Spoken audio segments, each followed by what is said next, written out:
Hello and welcome to the kitchen table. I hope you're well today. I have to say I've had a bit of a frustrating time this afternoon. Here we are filming at the kitchen table, but it has been beset with difficulties. The phone has rung, the doorbell has gone, the plug wasn't switched on, the computer died. Just some days feel like such a struggle. It feels like the simple things in life are like pushing jelly uphill.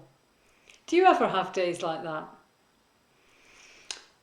I was going to talk about how sometimes life can be a challenge, but how there is always hope in the future. And as I've gone through the afternoon, I've been thinking, life really is a challenge. My Fitbit that I'm wearing on my wrist challenges me often to get up, to move, to be active. Sometimes I want to tell it to get lost. I think I'm far too busy. I'm on my laptop, I'm filming something, I'm about to go into a Zoom meeting, and I haven't got time to get up, to go for a walk, to stretch, to do the things I need to do. And I actually sometimes get quite miffed with my watch. I have been known to say, "Oh, go away." It's a watch. It's a watch that knows the rhythms of my body and what I'm doing and how I'm moving. It's a watch that knows what I need to do to be healthy, what I need to do to fill my lungs with oxygen, to fill my mind, so that we can have everything we need in our fingertips of the life and breath and beauty of what a body is and is capable of. Now, my body is not very capable compared to how it used to be when I was younger. And I know for lots of you, that's also the case. The strength that we had even before lockdown seems to have diminished. Many of us are finding it harder and harder to have that core strength that we had before. That's sometimes a physical thing. Sometimes it's hard to find that core strength we had in our mind. And for some, it's really hard to find that core strength we have in faith. Tough times. What would it take to motivate you? Not a little green man flashing on your arm.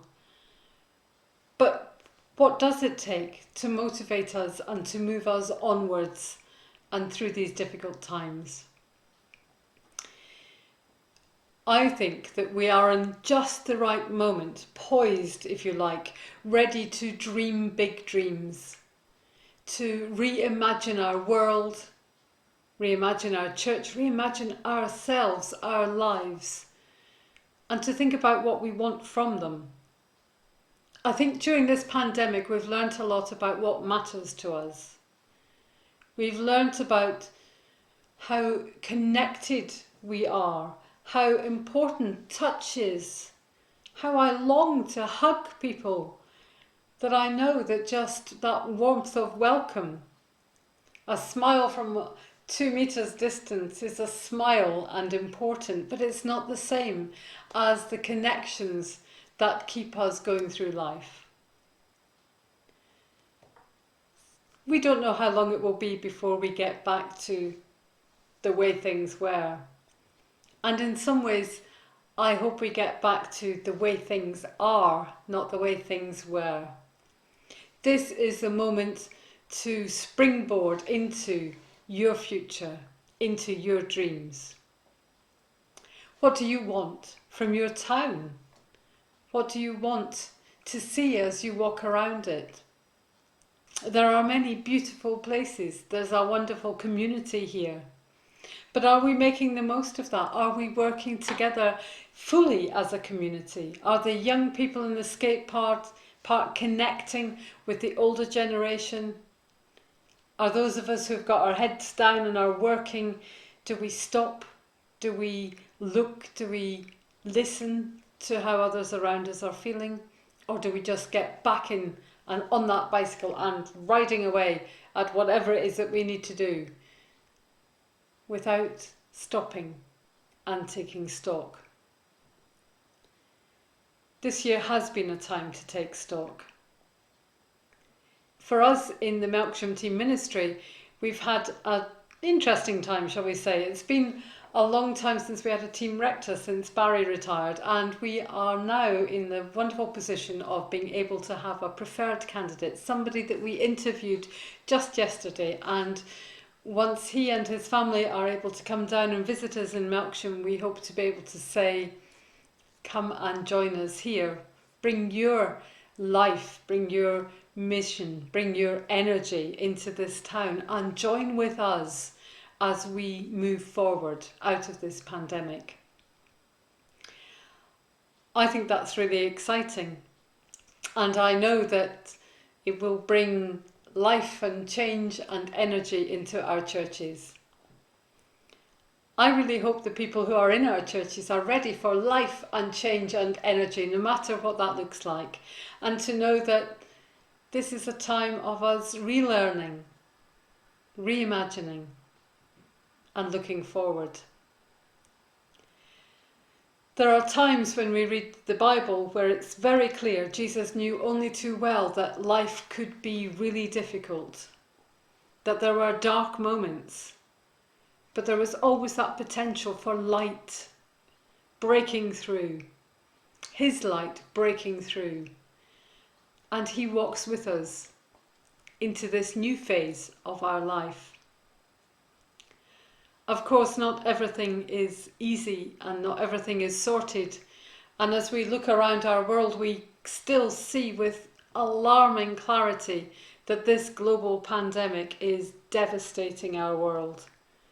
As we look to India and the struggles that they are having, at the loss of life, at the loss of a health system that is just crumbling.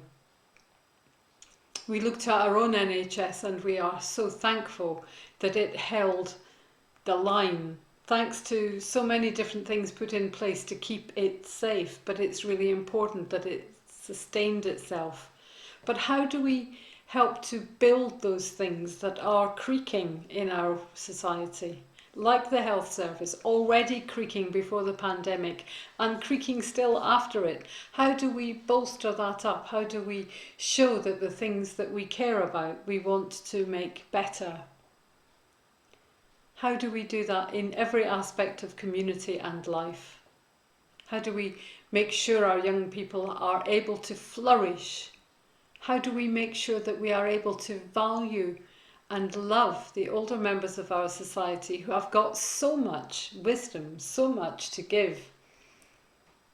How do we all find that place that we might truly shine? I think the first step is to have those dreams, to think about what makes the world important to you. If it's about loving people, if it's about expressing care for one another, if it's about listening to each other's stories, then do those things. Don't be afraid to be the ones to speak out if you think things are going wrong.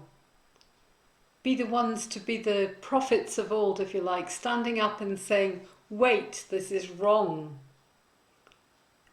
Don't let the world just roll over you.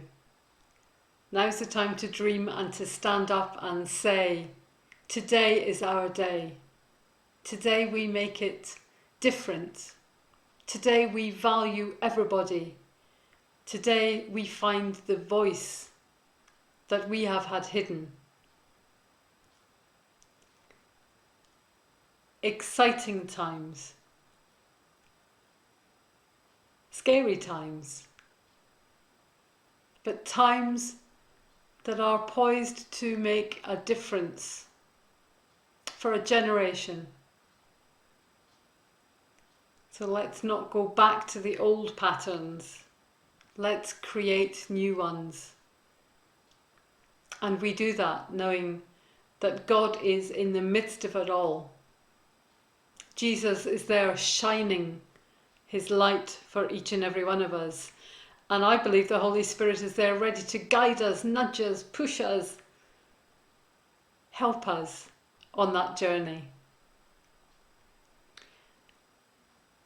Over the coming weeks, as we enter into May and beyond. From the kitchen table, I would love to have some conversations with some of you when we can meet together in the house. I can fit a guest at my table. I'd like to record your hopes, your dreams, your thoughts of what our future might be, both here in Melksham and in our world. If you're passionate about the environment and how we can get that carbon neutral position that we need to get, come and talk to me at the kitchen table and we'll put it on the Facebook page. If you're passionate about something else, if Black Lives Matter is something that matters to you, come and talk to me. How is your life changed or affected by that rallying call? Whatever your passion, whatever it is that you want to share, I would really love to have a conversation with you. So think, and do please be in touch. And we'll just have a short conversation at this table. And we'll maybe help other people to think about their dreams, their passions, their future in a life that is here, a life that Jesus came so that we might have life in abundance. I hope you find something in your heart that you want to share with others. It might be about your faith during this lockdown, how that's helped you through. It might be about you wanting to understand about where God might be in this pandemic. Whatever it is, be in touch, have a conversation and share with one another.